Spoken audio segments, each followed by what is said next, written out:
Acceptance, power of acceptance अगर हमारे अंदर आ जाती है, हम किसी भी चीज़ को स्वीकृत कर लेते हैं और कर्मों को समझ जाते हैं, तो बहुत इजी हो जाती है लाइफ। अभी लोग जो स्ट्रेस, डिप्रेशन, एंजाइटीज़ में हैं, फ्रस्ट्रेशन में हैं, जिसके कारण लोगों के स्वास्थ्य को फ़र्क पड़ रहा है, इमोशनल इम्बैलेंस आ रहा है, फिजिकल इम्बैलेंस आ रहा है और मेंटली इम्बैलेंस आ रहा है। आधे लोग तो मेंटली ही इम्बैलेंस है। तो ऐसे लोगों को बहुत ज़रूरी है। अब ये जो क्वालिटीज़ की हम बात करते हैं, सरेंडर की, फॉरगिवनेस की, माफ़ कर देने की, पावर ऑफ एक्सेप्टेंस की, कि हम कुछ सब कुछ स्वीकृत करें। बहुत हिम्मत चाहिए ये एक्सेप्ट करने की, हाँ मेरी गलती है।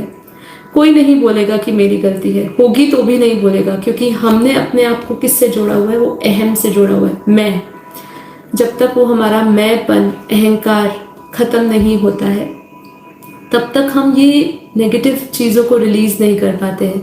उसका ना रिलीज़ करने का एक सिंपल रीज़न यही है कि मैंने अपने आप को अहम, ये शरीर से, अपने अहंकार से जोड़ के रखा है। इसलिए भगवान श्री कृष्ण ने क्या कहा, मुझे कामी, क्रोधी, लोभी सभी, मैं सबको माफ़ कर सकता हूँ, लेकिन अहंकारी को माफ़ नहीं कर सकता हूँ। अहंकार मनुष्य को खुद ही पतन की ओर ले जाता है। ठीक है, वो स्वयं ही अपने आप का विनाश की तरफ अपने आप को ले जाता है। तो हमें अभी अहम कैसे ख़त्म करना है, अपने आप के अंदर ही अहंकार कैसे ख़त्म करना है, इस अहंकार को ख़त्म करने के लिए ये हमें सरेंडर भाव, परमात्मा के लिए सब कुछ उसका है।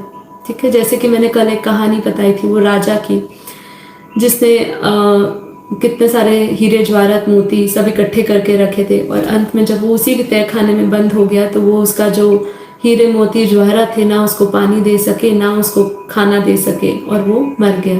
ठीक है, तब उसको एहसास हुआ, तब उसने अपने ही खून से लिखा कि ये ना मुझे पानी दे सके, ना मेरी महत्वाकांक्षा मुझे खाना दे सके।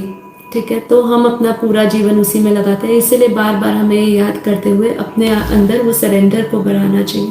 जितना हम सरेंडर करेंगे उतना हमारे अंदर अहम भाव खत्म होगा। अहम भाव खत्म होगा तो हम हर एक चीज़ को लेट को कर पाएंगे, क्योंकि हमारा अहम हमें रोक देता है कुछ भी चीज़ को जाने के लिए, त्याग करने के लिए। त्याग करने की बहुत ही बड़ी शक्ति है।